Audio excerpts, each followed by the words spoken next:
Esse é o último painel, então, começando agora, e eu gostaria de convidar, então, para que venha ao palco o tema deste último painel, que será moderado pelo Luiz Augusto, Cobranças da Cidadania, Paradigmas para um Novo Governo. E para falar sobre esse tema, por favor, venha ao palco Cláudio Porto, por gentileza. Ele é diretor-geral, diretor-presidente da Macroplan, que estará agora nos brindando com o seu pensamento, enfim, trazendo aqui as suas inquietações e provocações para nós todos.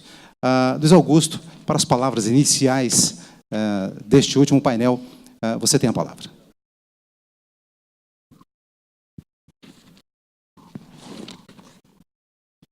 As cobranças da cidadania, paradigmas para um novo governo. Ok, Cláudio, seja bem-vindo. Cláudio Porto é eu costumo chamá-lo de cenarista, né? Porque ele é uma pessoa que tem uma competência enorme em entender, traduzir, né? E dar significado ao cenário dentro do qual as coisas acontecem.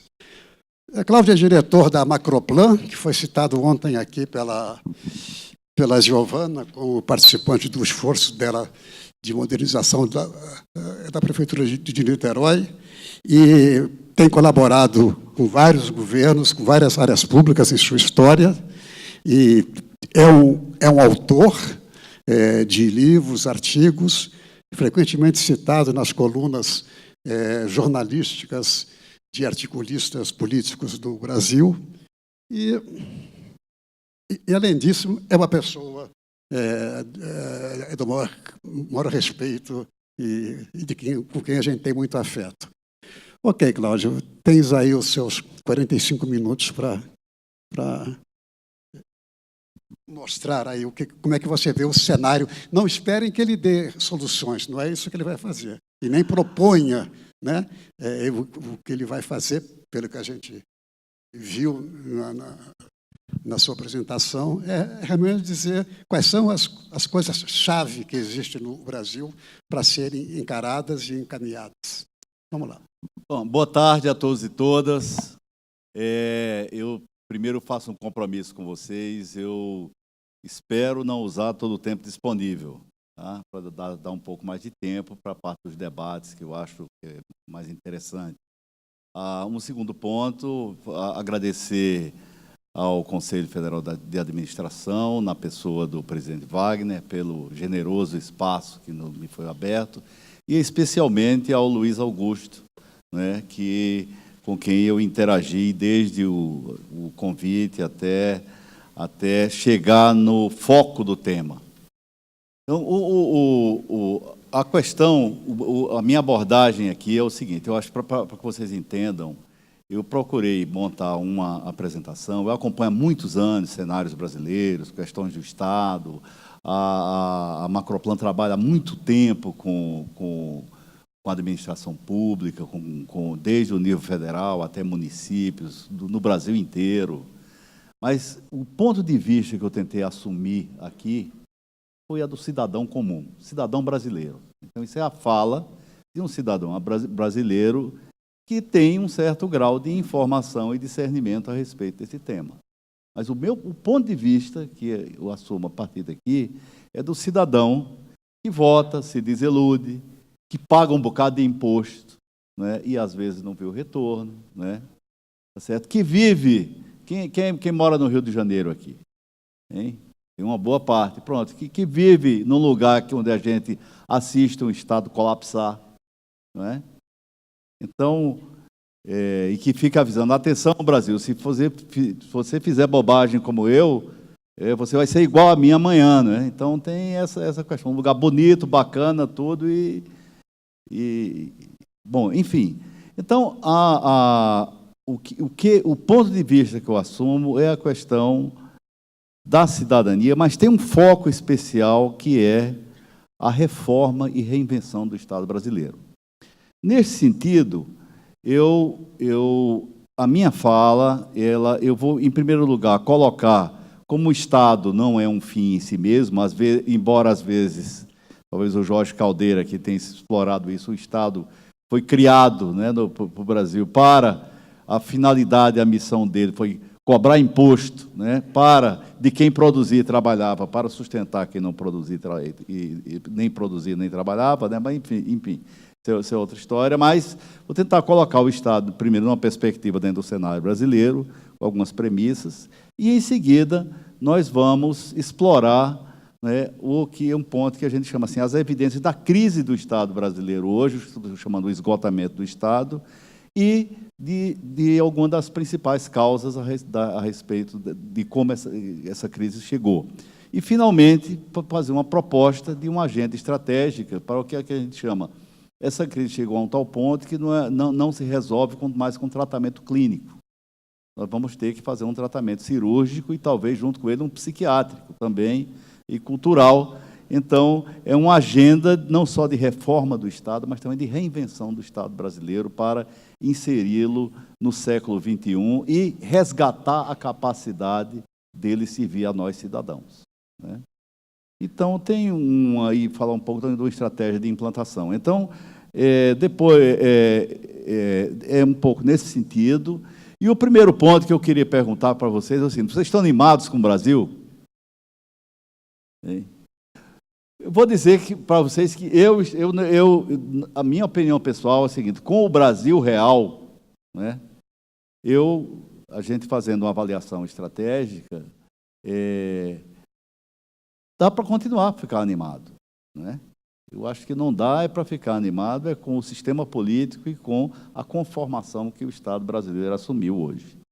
Então, primeiro ponto, vamos olhar um pouco o Brasil em perspectiva.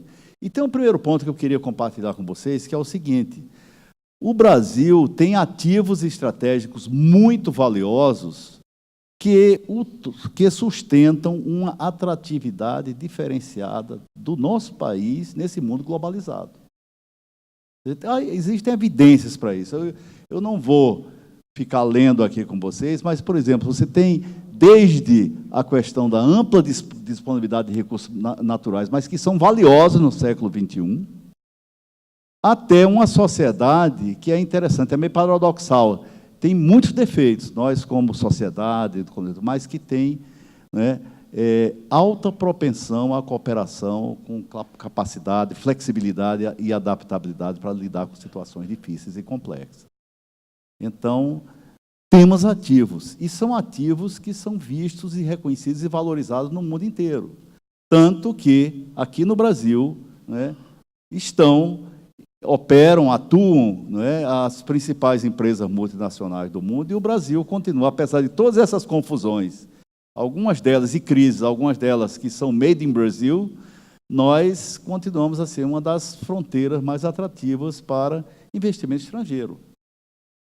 Então, é só um ponto assim, porque um dia chegará onde a gente vai se organizar e, de fato, fazer, né, com que esses ativos estratégicos eles sejam a principal mola propulsora, né, da nossa inserção global e da conquista de alcançar um nível de país desenvolvido e próspero, né, e com qualidade de vida. No entanto, nós temos passivos estratégicos que comprometem muito a nossa competitividade e, sobretudo, a nossa capacidade de crescer de modo sustentável.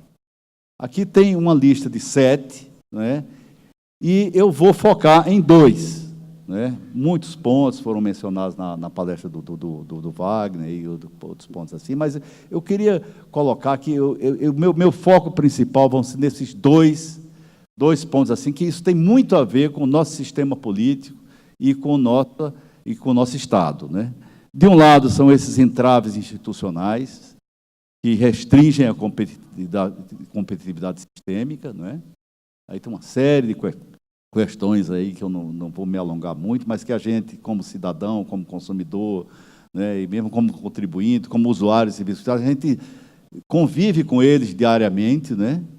E um sistema político e Estado e um Estado que estão corrompidos e parcialmente capturados por grupos de interesse chamados corporações extrativistas, né? Então, o Estado, que foi uma belíssima criação humana para atender a necessidades do bem comum, né, ele está capturado para, ao invés de atender ao conjunto da sociedade e cidadãos, tem uma boa parte dele de suas competências que, né, independente da nossa vontade ou não, como gestores públicos ou protagonistas ou contribuintes, terminam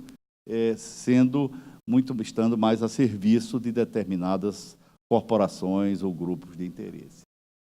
Mas aí, um primeiro grande problema que nós estamos vivendo, eu acho que tem muitos de nós que estão sentindo no bolso, né, ou na cabeça, ou em ambos, é quando a gente olha a questão do crescimento do Brasil em perspectiva, numa perspectiva de longo prazo.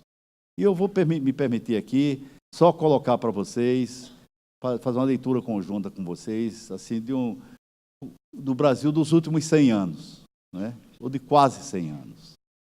Primeiro o seguinte, Wagner tinha mencionado isso, entre 1930 e 80, o PIB brasileiro cresceu, em média, 6,5% ao ano. Bem acima da média mundial, né, que de 13 a 50, que torna o período das duas grandes guerras, né, cresceu um pouco menos de 2% ao ano, e de 50 a 80 cresceu 4,5%. Né? Então, 50 anos, assim, dizia que o Brasil era assim, o caso. Né, assim.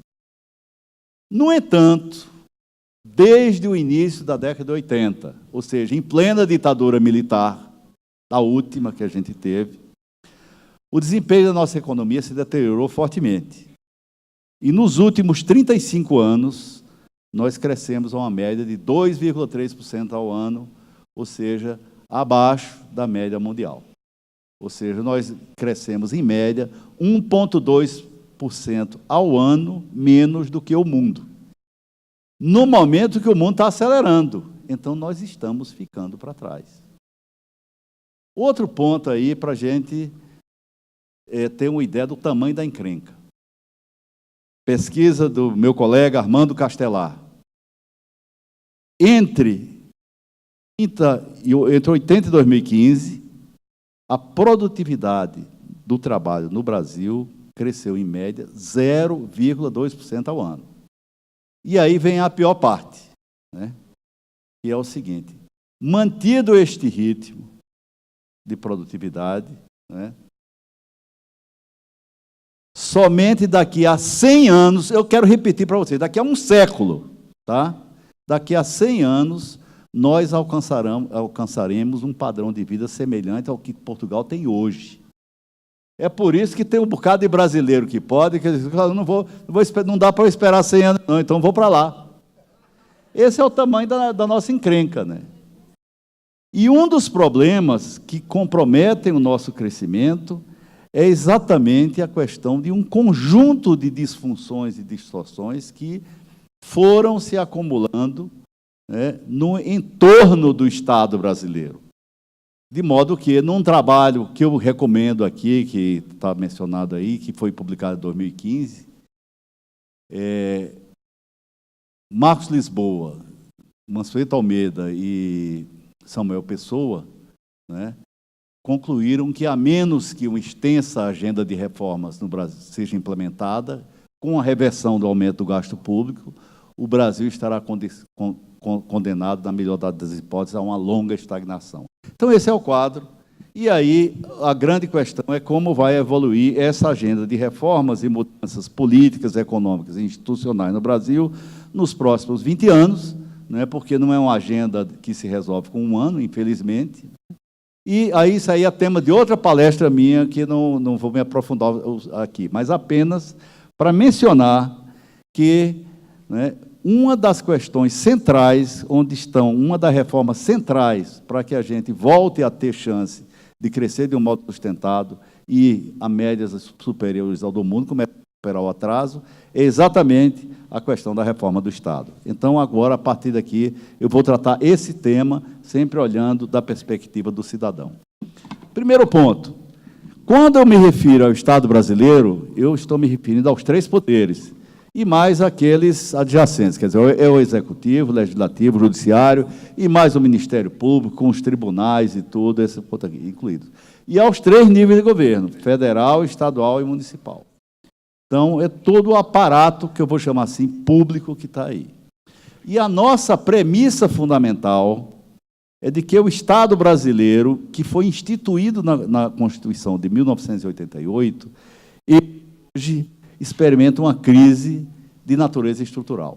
Ele é um Estado que está esgotado, é muito caro, entrega pouco para o quanto custa, sustenta privilégios inaceitáveis e está ficando obsoleto.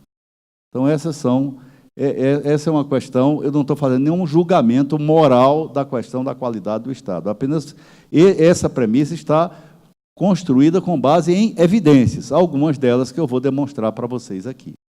E, neste sentido, a reforma e reinvenção do Estado brasileiro é uma condição necessária para a gente voltar a ter chance de crescer e trilhar uma rota de prosperidade que sejam sustentáveis a médio e longo prazo. Ou seja, não é com remendos. Eu tenho grande admiração, e nós já trabalhamos muito nessa questão chamada choque de gestão. Choque de gestão é necessário, é importante, mas não é suficiente, é encrenca muito maior. Então, a gente tem que ir, ou seja, para enfrentar o problema de frente, e parece que é cada vez menos tempo disponível que a gente tem, nós temos que ir muito além de um choque de gestão. O que eu vou ver com vocês agora é exatamente mostrar algumas evidências do esgotamento do nosso Estado, ou das disfunções que ele acumulou, e se transformou num obstáculo à nossa competitividade e capacidade de crescer. Seria uma agenda de reformas que se colocaria para nós. O primeiro ponto é o seguinte: o nosso Estado ele é mais pesado do que a média do Estado dos países em desenvolvimento. Esse é um estudo do Banco Mundial, que foi divulgado em 2015, chamado Retomando o Caminho para a Inclusão, o Crescimento e a Sustentabilidade, está disponível na internet. Eu recomendo esse estudo para vocês, é muito bem feito. Mas você note ali o seguinte, vou dar só um dado para vocês. Pelo Estado brasileiro, transitam cerca de 40% da renda nacional. 34% aproximadamente de tributos, numa média, e 6% de déficit público. Ou seja, de cada 10 que se produz, 4 vão para a mão do Estado. Então, esse é um ponto. É por isso que, queiramos ou não, gostemos de Estado ou não, sejamos os liberais os mais ortodoxos possíveis, qualquer questão, o futuro do Brasil passa por dar um freio de arrumação no Estado. Porque a questão é a seguinte: num mundo competitivo e globalizado, sustentar um Estado que pesa mais do que outros países, veja ali o índice do Chile, por exemplo, que é o Estado mais rico da América do Sul. O Chile tem uma carga de gasto muito inferior, não chega a 30% do caso como o nosso. Então, é um peso grande que a gente tem que colocar. Lembrando, mais uma vez, o seguinte, que o Estado não cria recursos, o Estado arrecada recursos que são criados por nós.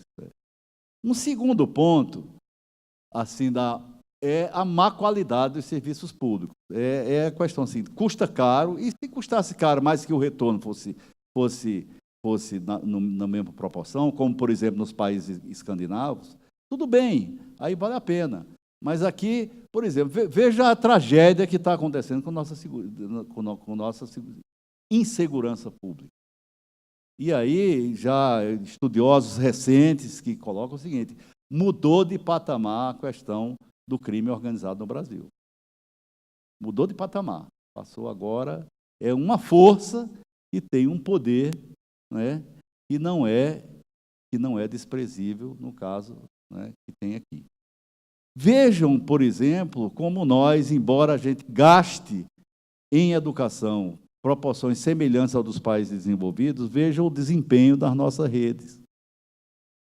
As metas do IDEB para 2015, que saiu até um balanço agora, e boa parte delas não foi alcançada, para 2015, nós não alcançamos nenhuma do que está dentro do padrão, que seria o padrão da OCDE de 2003. Boa parte de nós tem plano de saúde privado.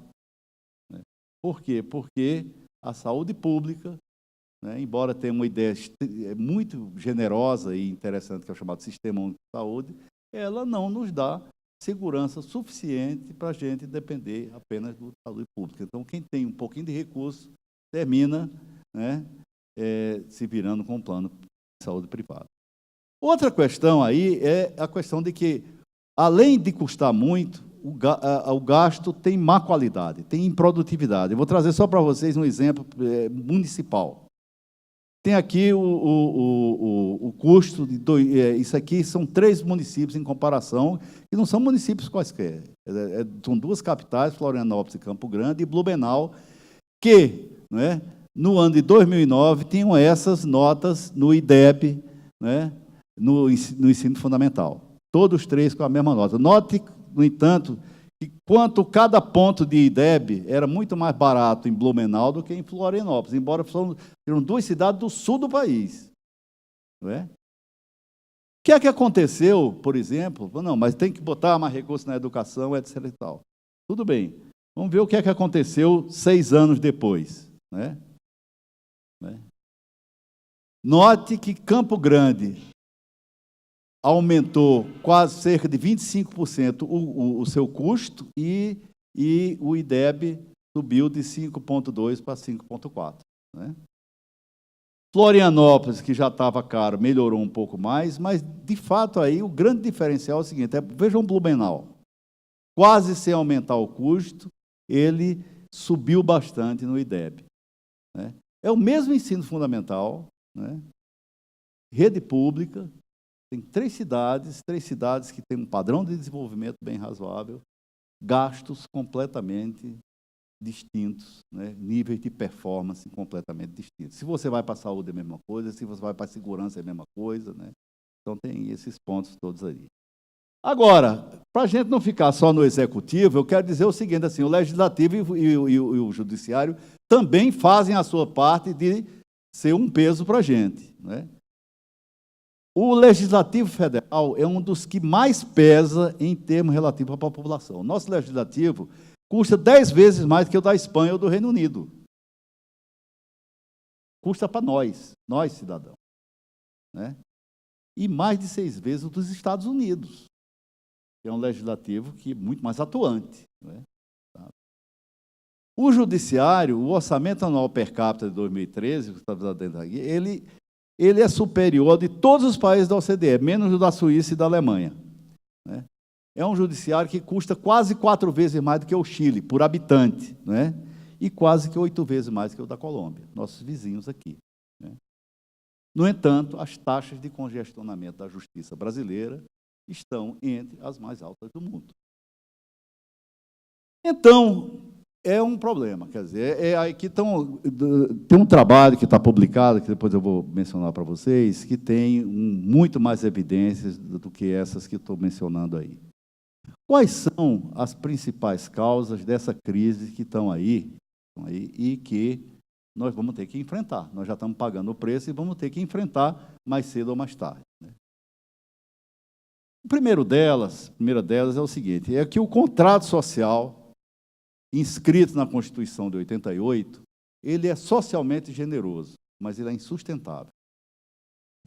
Ou seja, nós criamos um Estado, né, um conjunto de direitos, e era o seguinte, os constituintes de 88, embriagados para a questão da recém-democratização, né, e encantados com a ideia do Estado de bem social, Estado de bem-estar social, quando ele estava ruindo já nos países mais avançados, mas criamos, então, uma ideia de Estado de bem-estar social que era muito pródigo em direitos, mas nos constituintes tinha pouca gente que sabia fazer a conta.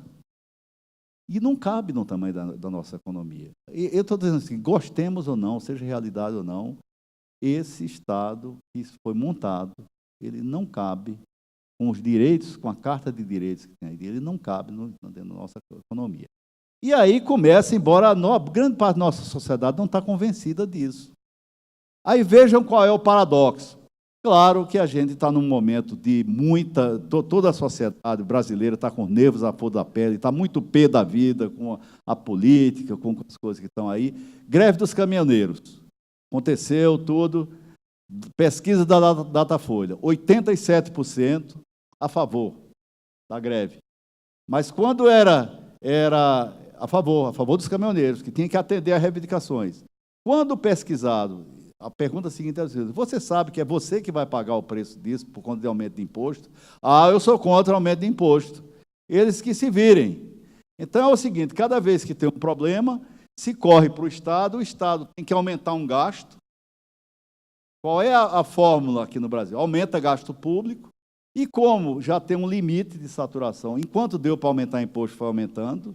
Quando deu o limite de saturação, é o seguinte: cara, o Estado que se vire. Pensa que o problema é o seguinte: aí, qual é a saída agora? Mais dívida pública. Mais dívida pública significa que, mais adiante, né? Ou seja, a gente está naquela situação de começar a tomar dinheiro emprestado hoje para pagar a folha de pagamento do funcionamento federal. É isso, as contas já não fecham mais. Só que vai chegar no momento que não vai ter quem queira emprestar mais ao Estado brasileiro. Qual é a saída? Ou você dá um calote, que piora muito, né? Ou vai gerar inflação, que é um outro tipo de imposto, que é o mais injusto e vai ferrar a nós todos, e especialmente os mais pobres. Bom, então esse é um problema, né? O segundo ponto é de que o Estado, como já foi mencionado, ele, em grande parte, foi capturado por grupos empresariais ou corporações específicas. Então, 2 exemplos para vocês. Tem um dado aqui de 14 e 15, que só de desonerações, isenções, etc. e tal, o nosso Estado, isso significou cerca de 8% da despesa do governo federal nesse período, né? Tem um dado recente de que dessas desonerações e isenções dá 5,4% do PIB. Renúncia fiscal, né? Ou isenções, etc. e tal. E, por outro lado, aí tem um outro dado que também foi mencionado, quer dizer, de 2001 para cá, o aumento real do funcionalismo público foi mais do que o dobro do que foi concedido no setor privado. É claro que tem uma questão aí. Havia uma certa defasagem, mas depois de que se recuperou a defasagem entre público e privado, aí a marcha continuou e o problema criou esse problema. E, além disso, né, a acumulação de, sobretudo, privilégios, sobretudo do andar de cima, né? O custo da aposentadoria média do empregado do setor privado no INSS é cerca de R$ 1.500. De um servidor do Legislativo, a média é R$ 25.000. Não tem coesão social que resista, sentido de solidariedade social que resista a uma desigualdade desse tamanho. Mas o Estado brasileiro é um fabricante de desigualdades e privilégios. E isso, infelizmente, não é de hoje, não. Jorge Caldeira, se vocês forem ler o livro do Jorge Caldeira, A História da Riqueza do Brasil, né, começa desde as ordenações manuelinas em 1525. Só que, agora, ou nós bem começamos a desmontar esse Estado produtor de privilégios e desigualdade, ou nós estaremos ferrados. Nós já somos hoje um país estamos perto, estamos na zona de baixo do país de segunda divisão, nós vamos cair depois para a terceira e depois para a quarta, porque é um processo competitivo que tem em relação a isso. E, por último, tem um componente aí que causa indignação a todos, que é a corrupção em grande escala. É verdade, é uma coisa sistêmica, tem um poder corrosivo sobre as instituições muito grandes, mas, ao mesmo tempo, é preciso a gente acabar com uma história que é o seguinte: é o pensamento mágico, que muita gente tem, desde o porteiro do meu prédio, né, até colegas de professores, tudo assim. Então, é só acabar a corrupção que resolve o problema do déficit público. Não resolve. Meu colega Samuel Pessoa fez uma conta, disse que tudo que foi recuperado agora com a Lava Jato, que é uma belíssima operação, né, dá 1 ano de déficit da Previdência. 1 ano. Tudo que foi recuperado ou que tenha a ser recuperado. Então, as proporções são diferentes. O grande malefício da corrupção não é só da perda financeira, mas, sobretudo, no caráter que tem de corroer e de começar a contaminar as instituições que começam a ficar também com maus costumes, né? Muito bem, vamos agora partir para as soluções, né? Tem solução? Tem jeito? Tem, e outros países já fizeram isso ao longo do tempo, e, inevitavelmente, a realidade nos obrigará a fazer isso. Ou então, a alternativa é a gente começar a se acostumar a viver com um Estado que estará num colapso cada vez maior, tá certo? e mais frequente, que hoje está assim no Rio de Janeiro, no Rio Grande do Sul e no Rio Grande do Norte, né, em proporções diferentes, mas vai se alastrar. Vai se alastrar. Um dia vai chegar aqui também, no Distrito Federal, né, e inclusive até em São Paulo. Então, a gente tem que ver isso. Então, qual é essa agenda? Um primeiro ponto que eu queria destacar aqui, daqui para frente, essa agenda está proposta num capítulo de um livro, que eu sou um dos coautores, Retomada do Crescimento. Aproveito para dizer, recomendo esse livro. Recomendo esse livro. Ele tem uma belíssima agenda para o Brasil, para a gente retomar o crescimento, e que vão de questões muito além do último capítulo, do qual sou um dos coautores, junto com colegas da Macroplan, que é essa reforma e reinvenção do Estado brasileiro. A única coisa que eu reescreveria está ali, uma agenda decenal, eu diria assim, uma agenda para uma geração. Então, eu já dobrei, aí é coisa para 20 anos no mínimo, né? Mas tem esse livro, então, a boa parte das ideias, boa parte não, as propostas que estão aqui estão explanadas lá, com muito mais dados, com muito mais detalhes do que isso. Então, eu vou só passar para vocês aí os grandes highlights, e aí, na hora do debate, se der tempo, se vocês ainda aguentarem um pouquinho a fome, a gente pode, né, porque tem saída, tem boas saídas. Mas eu queria só dizer o seguinte, nós temos que acabar também com essa história de que, dizer o seguinte, olha, o Estado é tão ruim que a gente devia acabar com ele. Não, não, o Estado é uma das mais preciosas conquistas humanas, é uma conquista civilizatória, é um instrumento da sociedade que é extremamente valioso. Agora, o problema está na dosagem do Estado, né, e do que é feito com ele. Então, isso também depende de nós, cidadãos, de muitos que são gestores aqui, né, e que podem influenciar e ter um protagonismo em relação a isso. Nossa agenda, ele tem 6 focos principais e 35 estratégias. Eu não vou passar uma por uma, mas estão todas destacadas lá. Na minha apresentação, que aqui boa parte dos slides ocultos tem pelo menos os temas principais, depois vocês podem recuperar aí no portal do Conselho, né? Mas é o seguinte, o primeiro ponto, nós temos que repensar a questão dos papéis e das instituições estatais. Nós temos que trabalhar e reinventar para a gente ter um Estado mais compacto. O Estado brasileiro é grande demais, e não é grande só do ponto de vista financeiro, não. Ele se mete em coisa que devia estar longe, está muito longe.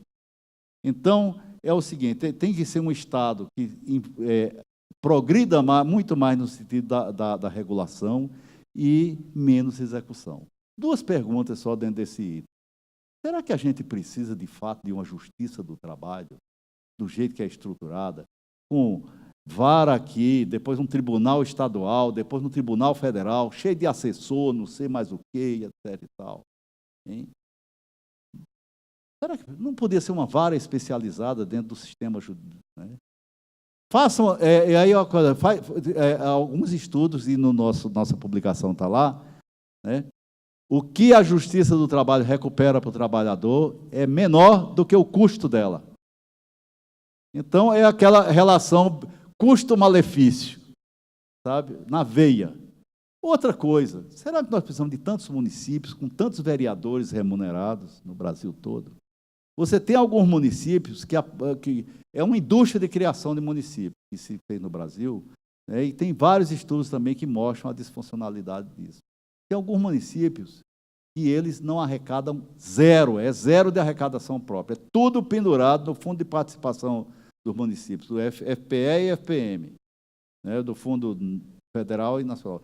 E que é o seguinte, serve basicamente para sustentar a máquina administrativa. Segundo ponto, pacto federativo. O Brasil é um país muito grande e complexo para ser microgerenciado de Brasília. Então, nesse caso, nós teríamos que operar uma brutal descentralização, mas também com o seguinte, com o princípio da autossustentação. Você tem vários países onde os municípios podem falir, né? Então, tem que acabar com essa história que qualquer coisa vem aqui. É um custo de transação enorme. A gente sabe que de noções elementares de sistemas complexos.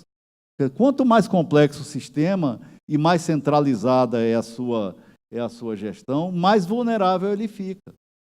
Então, nós temos que rever brutalmente essa questão. Terceiro ponto, financiamento. Aqui eu estou me referindo ao seguinte: simplificação tributária, a ideia força, e limites para a expansão do gasto público. Atenção, limites para a expansão do gasto público federal, inclusive, estadual e municipal, e no executivo, legislativo, judiciário, Ministério Público e todos os outros que se arvoram a ser poder.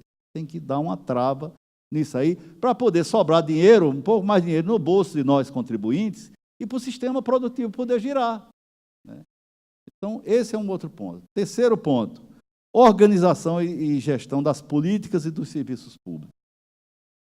É uma questão que nós temos que começar, se a gente quiser resgatar o Estado, nós temos que construir uma obsessão pela qualidade, produtividade e avaliação sistemática no poder público brasileiro, no setor público brasileiro.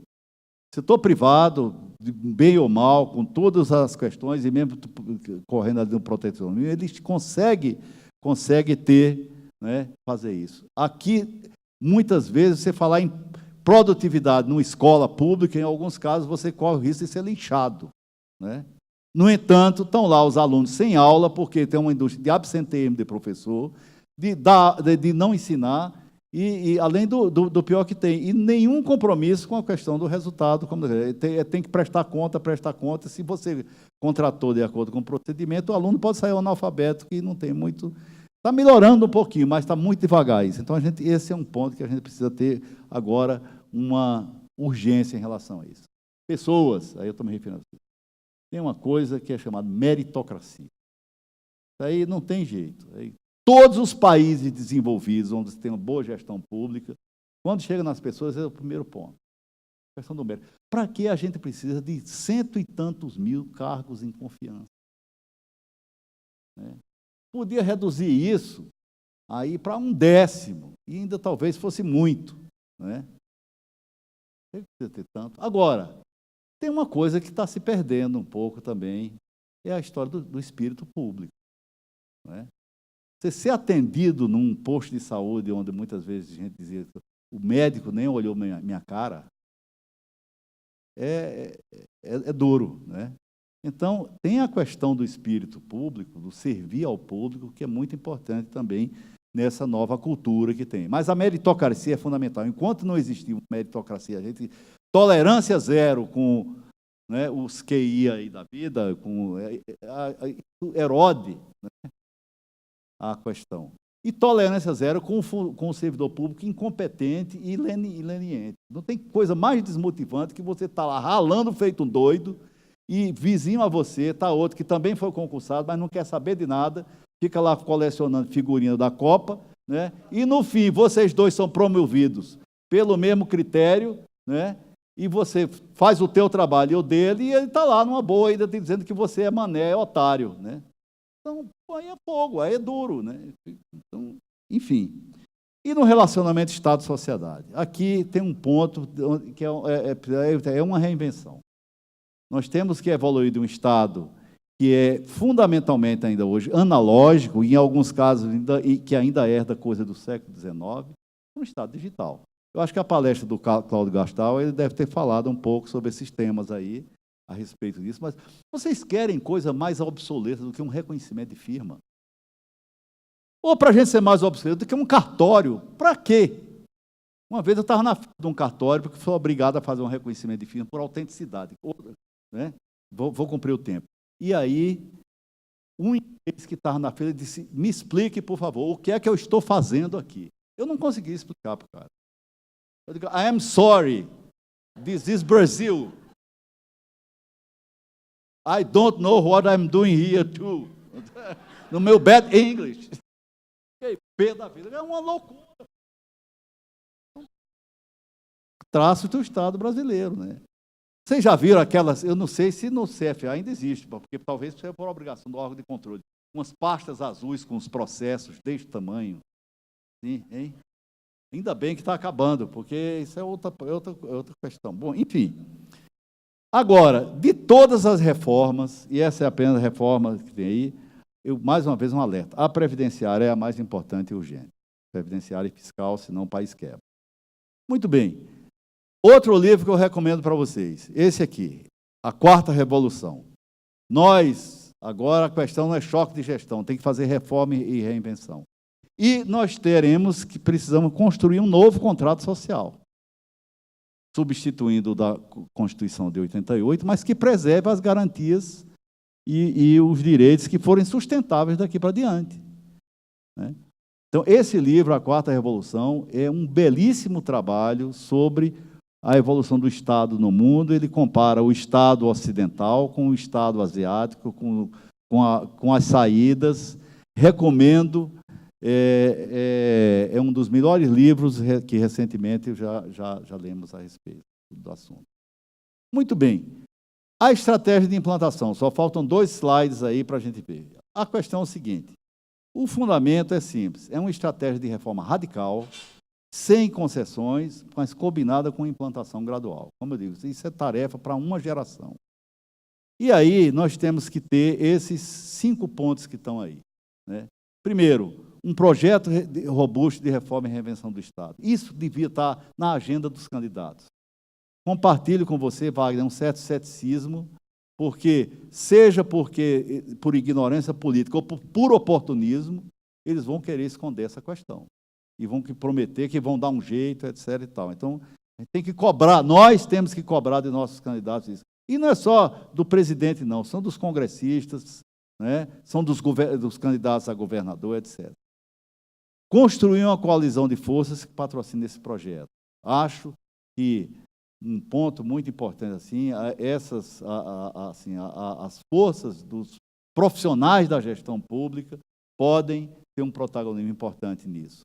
Comunicar, convencer, atrair corações e mentes. Eu acho que nisso nós temos um grande aliado, é a realidade. O Estado brasileiro está começando a colapsar.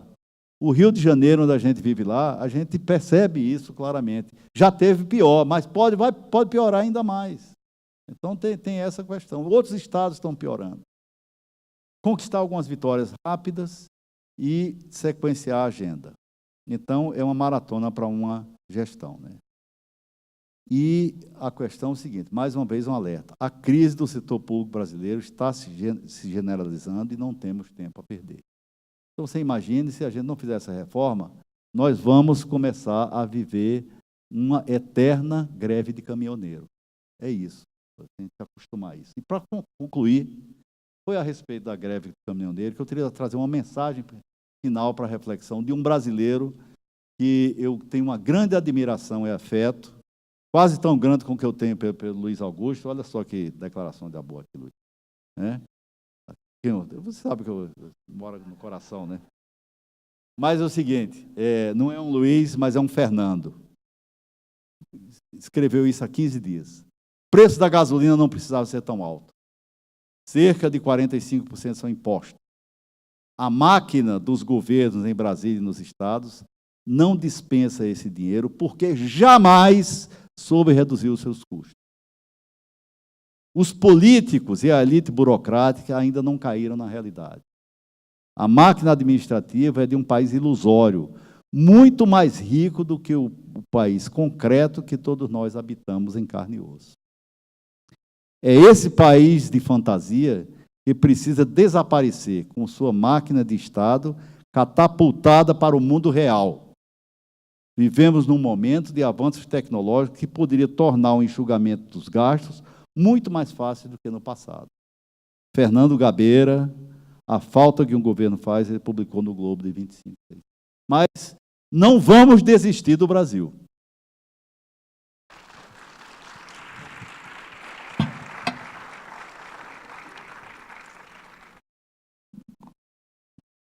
Bom, vocês podem imprimir depois esse negócio e botar no bolso, e quando forem conversar com ou assistir candidatos a alguma coisa, mostra essa folhinha para eles, né?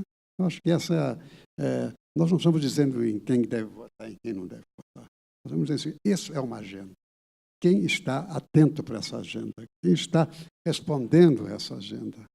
E quem está, como Cláudio falou, utilizando de outros mecanismos intelectuais e manipulativos para fugir dessa agenda.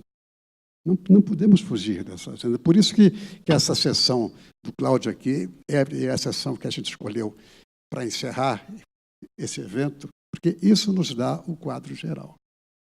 Tudo que o Wagner falou na sessão anterior, né, conduz a isso. Com as suas tintas, com as suas colorações, com as suas percepções diferentes, né? Mas, se nós não olharmos o macro dessa maneira, nós teremos muita dificuldade de colocar nossas convicções pessoais em cima de um processo eleitoral que, como o outro Cláudio falou aqui, né, nos assusta. O Lipovetsky falou da questão do absenteísmo eleitoral na palestra dele. Foi muito enfático nisso, né? Aí citou França, citou outros países, né? E o Cláudio Gastal falou das recentes eleições em Manaus e em Tocantins, onde o nível de abstenção chegou a 40%, 50%. Não dá para ter esse tipo de abstenção, gente. Não dá. Não vou votar em ninguém, não aguento mais. Não pode, não pode. É imoral. Desculpe, na minha convicção pessoal. É imoral um cidadão brasileiro se alienar de seu dever, vamos usar a palavra correta, cívico, de participar de um processo de mudanças que reúne tudo que nós ouvimos aqui nesses 3 dias. Vocês vejam só, eu tenho comentado isso com o pessoal. Um citou o outro, um citou a palestra anterior, um citou o que um pedaço do Couto tinha dito. São coisas intercaladas, isso forma um todo, né? Se a Wanda Engo trouxe aqui uma abordagem de enfrentamento da desigualdade a partir das questões da família, né? Como é que eu mexo com família, com escola, não sei o que lá, né? Ela está dando uma resposta para isso. E se não é a resposta exata, ela está dando um caminho para isso, né? Outras pessoas trouxeram suas experiências aqui, que são fantásticas. Então, somando esses 2 dias ou 3 dias de evento, nós saímos daqui, de fato, do meu ponto de vista. Eu estou até avançando um pouco, porque isso Wagner que tem que falar depois o que ele quiser falar, né? Mas eu não me contive, porque eu acho que a gente tem. Mas tem pergunta aqui, tem. Vamos ser rapidinhos aqui.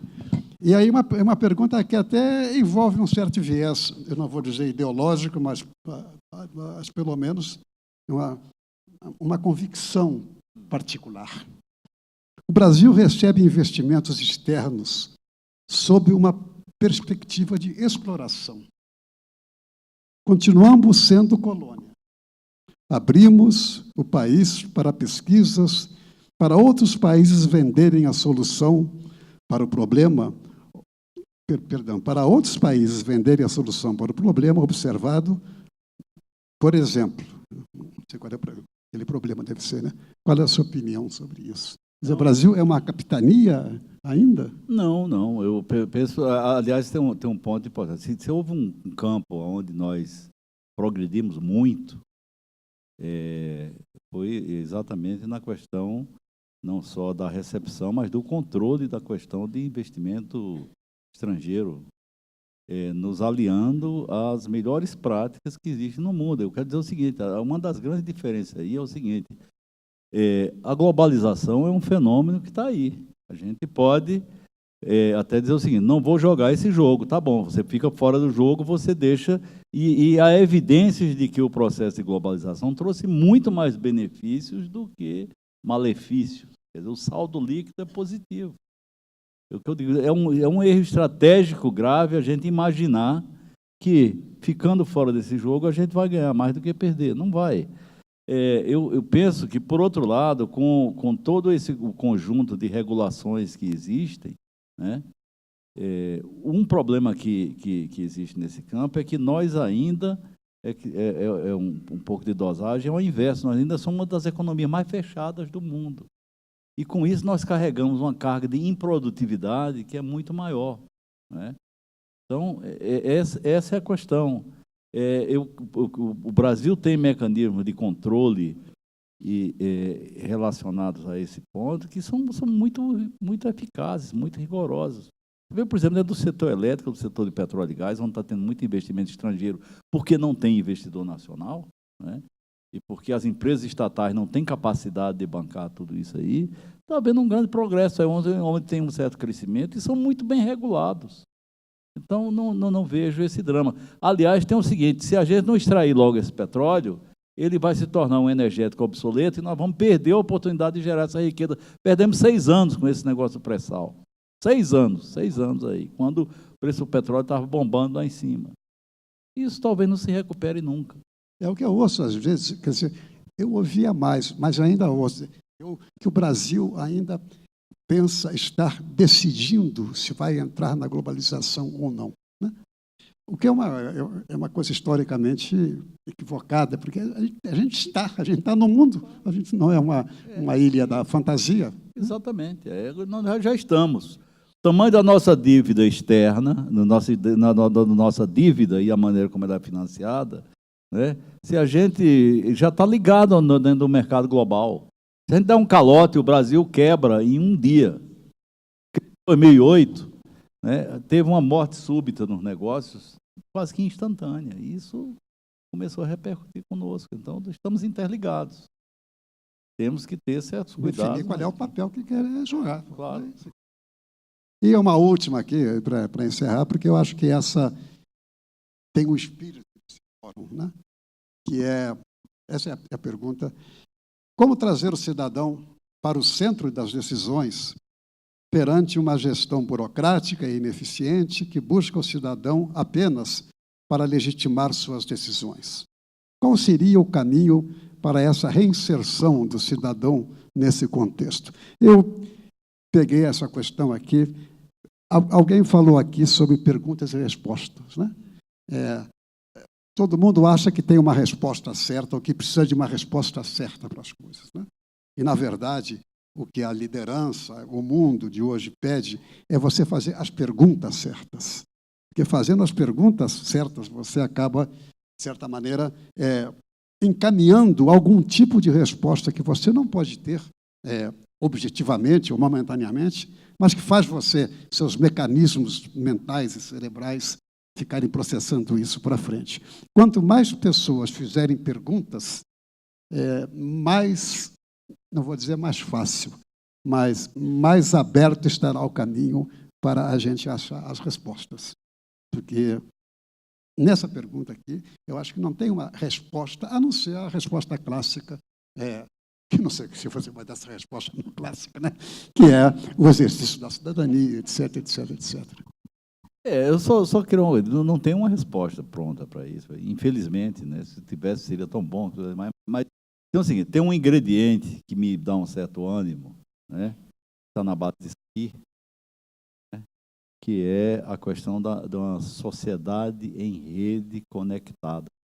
As sociedades mais conectadas do mundo, por conta dessa questão, né? Isso, com o processo educacional, por exemplo, agora a gente via que pessoas compravam qualquer coisa, qualquer coisa divulgada na internet como sendo verdadeira, agora começam a falar em fake news, etc. e tal. Ou seja, certamente, eu digo, uma das armas, uma das ferramentas de protagonismo cidadão, de nós como pessoas cidadãos, tá na nossa inserção inteligente nas redes sociais. Eu acho que a gente pode contribuir para ir melhorando o nível, né? Então, com uma espécie de uma militância cidadã digitalizada, né? Muito obrigado.